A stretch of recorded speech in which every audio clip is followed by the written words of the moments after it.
So hello students, this is our third video of the chapter Theory of Demand, and here we are discussing the determinants of individual demand.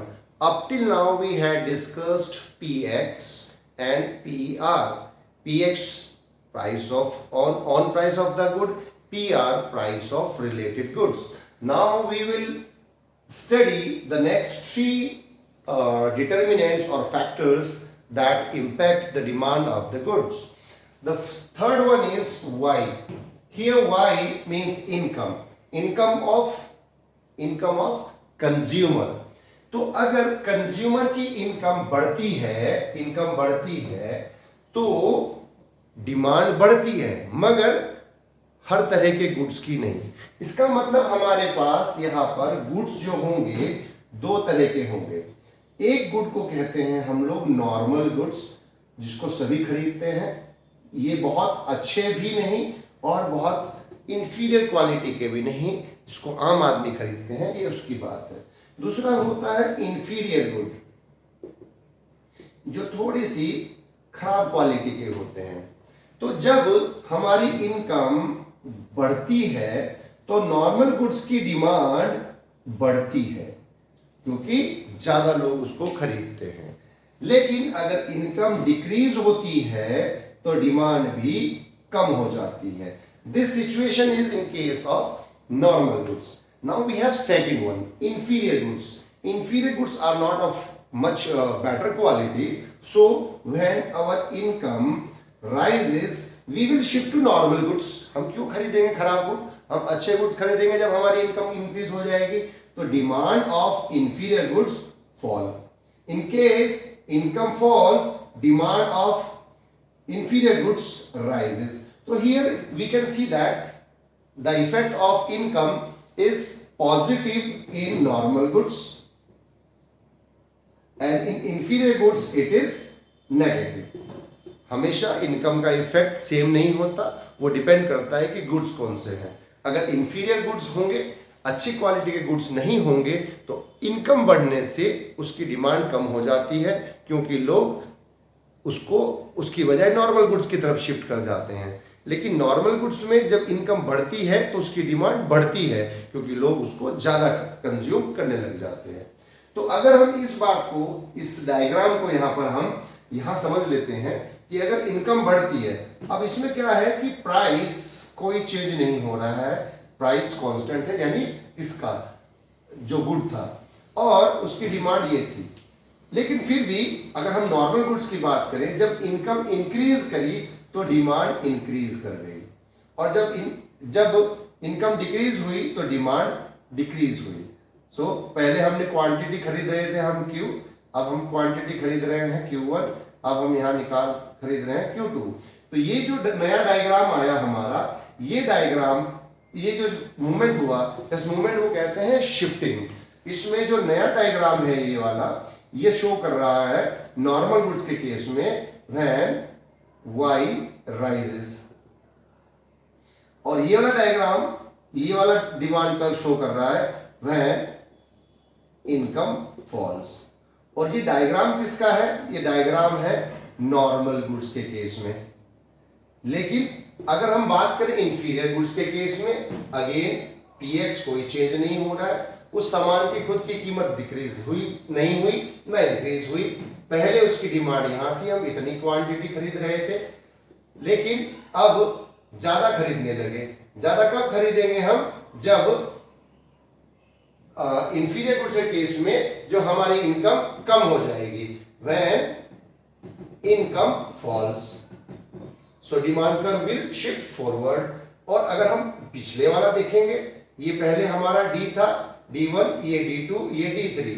Demand 1 पहले थी जो उसके price थे, demand 2 ज्यादा हुई, नई demand हम करने लगे। कब किया हमने?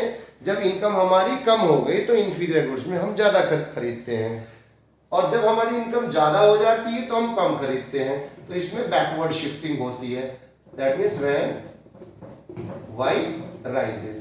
ये दोनों ये डायग्राम नॉर्मल गुड्स का है, और ये जो है इंफीरियर गुड्स का है। तो इस तरह से नॉर्मल गुड्स के केस में जो आगे शिफ्ट किया वो क्यों हुआ, क्योंकि इनकम भी आगे शिफ्ट हुई। तो दोनों आगे शिफ्ट हो रही हैं, इसका मतलब ये पॉजिटिव रिलेशन है। इनकम कम हुई तो डिमांड कम हुई, लेकिन इसमें उल्टा है, इनकम ज्यादा हुई तो पीछे हो जाएगा, डिमांड कर पीछे शिफ्ट करेगा, और इनकम कम हो जाएगी तो आगे शिफ्ट करेगा। तो इस तरह से ये इनकम का हो गया हमारा डायग्राम, और ये रिलेशन हो गई इनकम की। नेक्स्ट हम देखेंगे, so next our determinant is taste and preference, यानी हमारी पसंद नापसंद।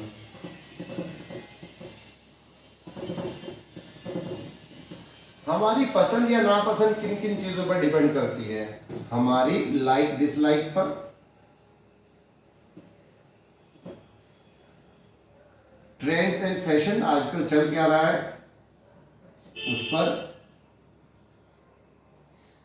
तो अगर हमारा जो टेस्ट एंड प्रेफरेंस है वो दो तरह का हो सकता है। Taste and preference can be of two types.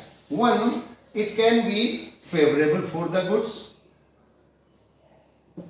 or it may be unfavorable. So when taste and preference is favorable, here with the help of diagram we will see Px is not changing. Earlier demand of the good was like this quantity. So when taste and preference is favorable, we will buy more. As a result, more quantity of the good would be purchased. So in this case, the demand curve is shifting from D1 to D2. It is due to positive, or you can say favorable taste and preference. In case of taste and preference is unfavorable, demand was this earlier demand. Now due to unfavorable taste and preference, demand curve shifted backward, and this is our new demand curve. So in this way we can say that if taste and preference are favorable, demand would increase. In case taste and preference is unfavorable, the demand would decrease. So the last one is expectation. In case of expectation, as I have told, expectation is our future expectation. So expectation E for expectation here. Expectation can be bullish or bearish. Now what is the meaning of bullish and bearish? आपने देखा होगा stock market में, share market के बाहर मुंबई, वहां एक बैल है और एक भालू है, दो चीजें हैं। वो क्या दिखाने के लिए है? भालू जो है गर्दन झुका के चलता है और बैल जो है गर्दन उठा के चलता है। इसका मतलब जब हमें फ्यूचर में ऐसा लगता हो कि डिमांड बढ़ने वाली है, दैट मीन्स गर्दन उठाकर चलने वाली है, तो वो बुल को सिंबलाइज कर रहा है, उससे बनी हमारी बुलिश। और जब लगता है फ्यूचर में डिमांड कम रहेगी, हो सकता है सस्ता रहेगा, बिक्री नहीं होगी, तो ये सोच हमारी छोटी है, यानी गर्दन झुकाने वाली है, तो इसको हम लोग सिंबलाइज करते हैं बियर से, भालू से। सो इसको बोलते हैं बियरिश। तो जब एक्सपेक्टेशन बुलिश होगा तो पहले हमारा डिमांड क्या था?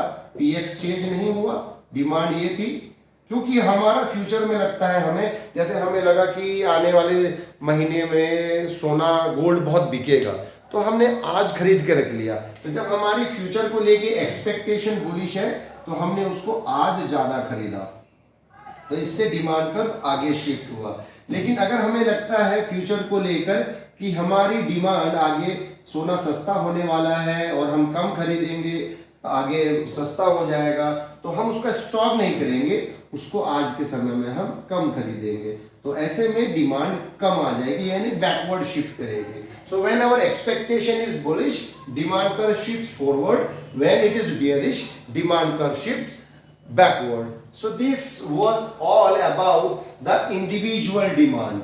Individual demand के determinants ये 5 ही हैं: price, px, py, taste and preference, expectation and income of the consumer.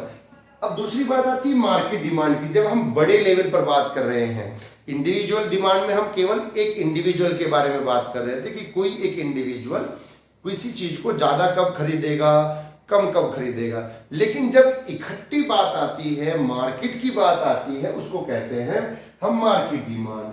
Market demand के केस में दो तरह की दो डिटर्मिनेंट एक्स्ट्रा इसमें ऐड हो जाते हैं। यानी जो हमारा इंडिविजुअल का डिमांड का था, that is PX, PR, Y, T, E, इसके अलावा दो और आ जाएंगे YD और N। ये दो जो हैं एक्स्ट्रा, ये मार्केट डिमांड के डिटर्मिनेंट है। यहां पर YD का मतलब, YD here means distribution of income.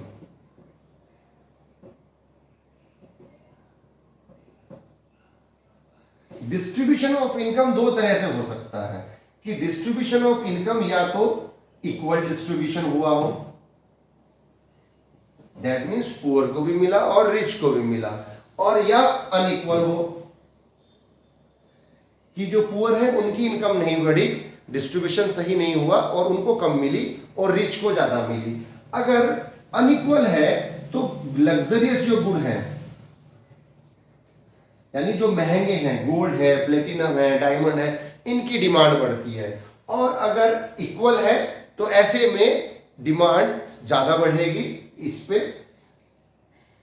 सभी गुड्स की। तो अगर डिस्ट्रीब्यूशन ऑफ इनकम इक्वल है तो डिमांड एक्स की बढ़ती है गुड की, और अनइक्वल है तो गुड्स की डिमांड नहीं बढ़ती, रिमेन कांस्टेंट। ये हमारा था मार्केट डिमांड का YD वाला फैक्टर। अब लास्ट फैक्टर है जो हमारा, वो है N। N का मतलब साइज ऑफ पॉपुलेशन।